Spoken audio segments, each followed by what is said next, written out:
ایک مرتبہ رسول خدا مسجد، یہ اہل سنت کی روایت پیش کر رہا ہوں، مسجد نبوی میں بیٹھے ہوئے تھے، یہ سید سلیمان قندوزی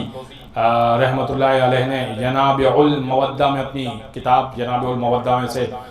لکھا کہ اللہ کے رسول مسجد نبوی میں تشریف فرما تھے اور اس بات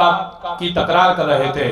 کنت نبیا و آدم بین الماء والتین، میں اس وقت بھی نبی تھا جب آدم پانی اور مٹی کے درمیان تھے۔ کنت نبیا و آدم بین الماء والتین، 3 مرتبہ تکرار کیا، میں اس وقت بھی نبی تھا جب آدم پانی اور مٹی کے درمیان تھے،